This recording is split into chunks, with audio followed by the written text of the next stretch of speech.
ನಮಸ್ಕಾರ ರೈತ ಬಂಧುಗಳೇ. ಈ ವಿಡಿಯೋದಲ್ಲಿ ಅಡಿಕೆ ಮರದ ತಳಿಗಳ ಬಗ್ಗೆ ನೋಡೋಣ. ಹಾಗೂ ಯಾವ ತಳಿ ಅತಿ ವೇಗವಾಗಿ ಬೆಳೆಯುತ್ತದೆ ಹಾಗೂ ಯಾವ ತಳಿ ಹೆಚ್ಚು ಇಳುವರಿಯನ್ನು ಕೊಡುತ್ತದೆ ಎಂಬುದರ ಬಗ್ಗೆ ನೋಡೋಣ. ಹಾಗೂ ಅಡಿಕೆ ತೋಡಿಕೆ ಮಾಡಲು ರೈತ ಹತ್ರ ಅಡಿಕೆ ತಗೊಂಡು ಅವರು ಎಷ್ಟು ಲಾಭ ಮಾಡ್ತಾರೆ ಎಂಬುದರ ಬಗ್ಗೆ ಈ ವಿಡಿಯೋ ಕೊನೆಯಲ್ಲಿ ಕೊಟ್ಟಿರ್ತೀನಿ. ಅದಕ್ಕಾಗಿ ಈ ವಿಡಿಯೋವನ್ನು ಸಂಪೂರ್ಣವಾಗಿ ನೋಡಿ ಹಾಗೂ ಈ ವಿಡಿಯೋಗೆ ಒಂದು ಲೈಕ್ ಮಾಡಿ. ಇನ್ನು ತಳಿಗಳ ಬಗ್ಗೆ ನೋಡುವುದಾದರೆ ಮೊದಲನೇ ತಳಿ ಮಂಗಳ.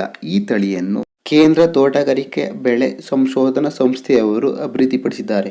ಹಾಗೂ ಈ ತಳಿಯು ಅತಿ ವೇಗವಾಗಿ ಬೆಳೆಯುವ ತಳಿಯಾಗಿದೆ. ಅಂದರೆ ಈ ತಳಿ ಬೆಳೆಯಲು 5ರಿಂದ 6 ವರ್ಷ ಬೇಕು ಇಳುವರಿ ಕೊಡಲು, ಫಸಲು ಬಿಡಲು. ಅಂದರೆ ಉಳಿದ ತಳಿಗಳಿಗೆ ಕಂಪೇರ್ ಮಾಡಿದ್ರೆ ಇದು ಪರವಾಗಿಲ್ಲ. ಇನ್ನು ಇದರ ಇಳುವರಿಯನ್ನು ನೋಡುವುದಾದರೆ ನೋಡಿ, ಹಸಿ ಅಡಿಕೆಕಾಯಿ 7ರಿಂದ 9 kg ತೂಕ ಕೊಡುತ್ತದೆ. ಇನ್ನು 1 ಎಕರೆ ನೋಡೋದಾದರೆ 1 ಎಕರೆಗೆ 550 ಗಿಡವನ್ನು ಹಾಕ್ಬೋದು. 1 ಎಕರೆಗೆ 38 ಕ್ವಿಂಟಲಿಂದ 49 ಕ್ವಿಂಟಲ್ ಅಡಿಕೆ ಬೀಳುತ್ತದೆ. ಹಾಗೂ ಈ ಅಡಿಕೆ ಫ್ರೂಟ್ ರಾಟ್ ಅಂದರೆ ಅಡಿಕೆ ಕಾಯಿ ಕೊಳೆಯುವ ರೋಗವನ್ನು ಎದುರಿಸುವ ರೋಗ ನಿರೋಧಕ ಶಕ್ತಿಯನ್ನು ಹೊಂದಿದೆ.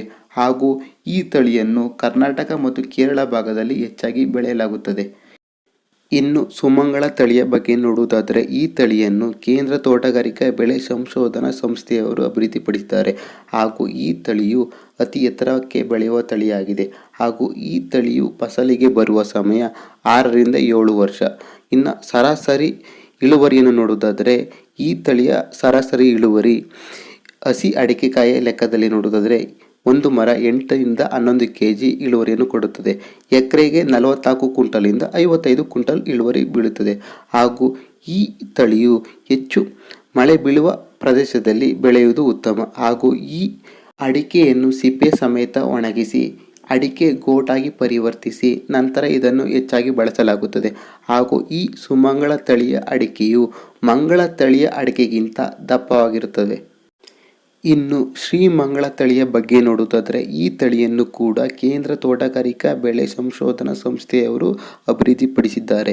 ಹಾಗೂ ಈ ತಳಿಯ ವಿಶೇಷವನ್ನು ನೋಡುವುದಾದರೆ ಈ ತಳಿಯು ಹೆಚ್ಚು ಇಳುವರಿ ಕೊಡುವ ತಳಿಯಾಗಿದ್ದು ಲೇಟ್ ಮೆಚುರಿಟಿ ವೆರೈಟಿ ಎಂದು ಪ್ರಸಿದ್ಧವಾಗಿದೆ. ಹಾಗಂದರೆ ಲೇಟ್ ಮೆಚುರಿಟಿ ಅಂದರೆ ಈ ತಳಿಯ ಕೊಯ್ಲಿಗೆ ಬರುವ ಸಮಯ ತಡವಾಗಿರುತ್ತದೆ. ಅಂದರೆ ಎಲ್ಲ ತಳಿಗಳನ್ನು ಅಕ್ಟೋಬರ್ ನವೆಂಬರ್ ತಿಂಗಳಲ್ಲಿ ಕೊಯ್ಲು ಮಾಡಿದರೆ ಈ ತಳಿಯನ್ನು ಡಿಸೆಂಬರ್ ಜನವರಿ ತಿಂಗಳಲ್ಲಿ ಕೊಯ್ಲು ಮಾಡಬೇಕಾಗತ್ತೆ. ಅದಕ್ಕಾಗಿ ಇದನ್ನು ಲೇಟ್ ಮೆಚುರಿಟಿ ವೆರೈಟಿ ಎಂದು ಕರೆಯಲಾಗುತ್ತದೆ. ಇನ್ನು ಇದರ ಇಳುವರಿಯನ್ನು ನೋಡುವುದಾದರೆ ಒಂದು ಮರವು 11ರಿಂದ 13 kg ಹಸಿ ಅಡಿಕೆಕಾಯಿಯನ್ನು ಕೊಡುತ್ತದೆ. ಇನ್ನು 1 ಎಕರೆಯಲ್ಲಿ ನೋಡುವುದಾದರೆ 61 ಕ್ವಿಂಟಲಿಂದ 72 ಕ್ವಿಂಟಲ್ ಇಳುವರಿಯನ್ನು ಕೊಡುತ್ತದೆ. ಹಾಗೂ ಈ ತಳಿಯ ಅಡಿಕೆಕಾಯಿಗಳು ಆಕರ್ಷಣೀಯವಾಗಿದ್ದು ಈ ತಳಿಯನ್ನು ಪೂರ್ವ ಘಟ್ಟದಲ್ಲಿ ಹೆಚ್ಚಾಗಿ ಬೆಳೆಯಲಾಗುತ್ತದೆ. ಇನ್ನು 4ನೆಯ ತಳಿ ಮೋಹಿತ್ ನಗರ. ಈ ತಳಿಯನ್ನು ಮೋಹಿತ್ ನಗರ ವೆಸ್ಟ್ ಬೆಂಗಾಲ್ನಲ್ಲಿ ಅಭಿವೃದ್ಧಿಪಡಿಸಲಾಗಿದೆ.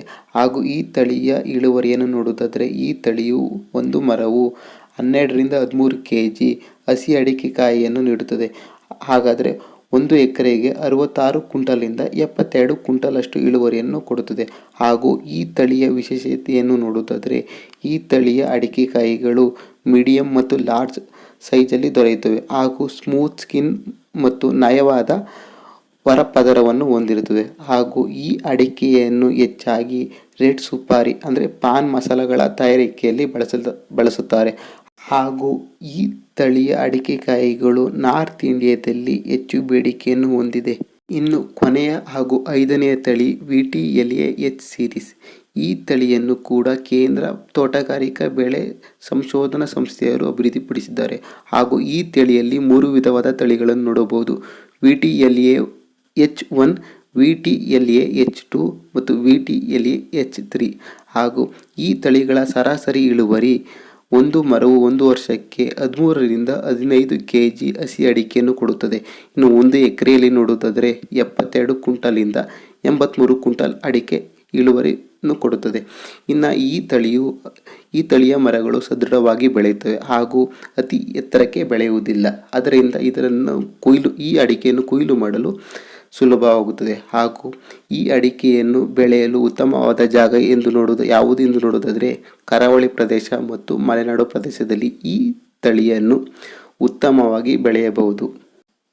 ಇನ್ನು ಅಡಿಕೆ ತುಡಿಕೆಯರು ಯಾವ ರೀತಿ ಲಾಭ ಮಾಡ್ತಾರೆ ಎಂಬುದರ ಬಗ್ಗೆ ನೋಡೋದಾದರೆ ನೋಡಿ, 1 ಕ್ವಿಂಟಾಲ್ ಅಡಿಕೆ, ಹಸಿ ಅಡಿಕೆ ಅಂದರೆ 100 kg ಹಸಿ ಅಡಿಕೆಯನ್ನು 2 ದಿನ ಬೇಯಿಸಿ ಒಣಗಿಸಿದ್ರೆ ಅದು ಎಷ್ಟು 100 kg ಹಸಿ ಅಡಿಕೆಯಲ್ಲಿ 20 ರಿಂದ 22 kg ಒಣಗಿರೋ ಅಡಿಕೆ ಸಿಗುತ್ತೆ, ಬೇಯಿಸಿ ಒಣಗಿರೋ ಅಡಿಕೆ. ನೋಡಿ, ಈಗ ರೈಟ್ ನೋಡೋದಾದ್ರೆ 1 ಕ್ವಿಂಟಾಲ್ಗೆ 5,000 ರೂಪಾಯಿ ಅಂತ ಅಂದ್ಕೊಳ್ಳಿ. 1 ಕ್ವಿಂಟಾಲ್ ಹಸಿ ಅಡಿಕೆಗೆ ಬೇಯಿಸಿ ಒಣಗಿರೋ ಅಡಿಕೆಗೆ 1 kgಗೆ ಒಣಗಿರೋ ಅಡಿಕೆಗೆ 1 kgಗೆ 500 ರೂಪಾಯಿ ಬಿದ್ದಿರುತ್ತೆ 1 kgಗೆ. ಹಂಗಾದರೆ 20 kgಗೆ 10,000 ದುಡ್ಡಾಗುತ್ತೆ. ಅವರು 5,000 ಕೊಟ್ಟು 1 ಕ್ವಿಂಟಲ್ ಹಸಿ ಅಡಿಕೆ ತಂದಿರ್ತಾರೆ. ಅದು ಒಣಗಿಸಿ ಬೇಯಿಸಿ ಒಣಗಿಸಿದಾಗ ಅದು 20 kg ಬರುತ್ತೆ. 20 kgಗೆ 1 kgಗೆ 500 ರೂಪಾಯಿ, ಹಂಗೆ 10,000 ರೂಪಾಯಿ ಆಗುತ್ತೆ 20 kgಗೆ. ಅದರಲ್ಲಿ 5,000 ರೂಪಾಯಿ ಅವ್ರು ಹಸಿ ಅಡಿಕೆಗೆ ತಂದಿರ್ತಾರೆ, ಅದಕ್ಕೆ 5,000 ರೂಪಾಯಿ ಮೈನಸ್ ಮಾಡಿದ್ರೆ ಇನ್ನು 5,000 ರೂಪಾಯಿ ಉಳ್ಕೊಳ್ಳುತ್ತೆ. ಇನ್ನು 5,000 ರೂಪಾಯಲ್ಲಿ 2,000 ರೂಪಾಯಿ ಅವ್ರ ಕೂಲಿ ಖರ್ಚು ಅಂದರೆ ಎಡ್ಸಿ ಬೇಯಿಸಿ ಒಣಗಿಸಿರ್ತಲ್ಲ, ಅದರ ಒಂದು 2,000 ರೂಪಾಯಿ ತೆಗೆದ್ರೆ ಇನ್ನು 3,000 ರೂಪಾಯಿ ಅವ್ರಿಗೆ ಲಾಭ ಉಳ್ಕೊಳ್ಳುತ್ತೆ. ಅವ್ರಿಗೆ ಲಾಭ ಉಳ್ಕೊಳ್ಳುತ್ತೆ. 5,000 ರೂಪಾಯಿ 1 ಕ್ವಿಂಟಲ್ ತಂದರೆ ಅದು 10,000 ರೂಪಾಯಿ ಆಗುತ್ತೆ. 10,000 ರೂಪಾಯಿ 5,000 ರೂಪಾಯಿ ತಂದಿರೋದ ಮೈನಸ್ ಮಾಡಿದ್ರೆ ಇನ್ನು 2,000 ರೂಪಾಯಿ ಖರ್ಚು ತೆಗೆದ್ರೆ 3,000 ರೂಪಾಯಿ ಲಾಭ ಆಗಿ ಉಳ್ಕೊಳ್ಳುತ್ತೆ. ಈ ರೀತಿ ಅಡಿಕೆ ತುಡಿಕೆಯರು ಜಾಸ್ತಿ ದುಡ್ಡು ಮಾಡ್ತಾರೆ. ಈ ಮಾಹಿತಿ ನಿಮಗೆ ಇಷ್ಟ ಆಗಿದರೆ ಈ ವಿಡಿಯೋಗೆ ಒಂದು ಲೈಕ್ ಮಾಡಿ, ಹಾಗೆ ಸಪೋರ್ಟ್ ಮಾಡಿ.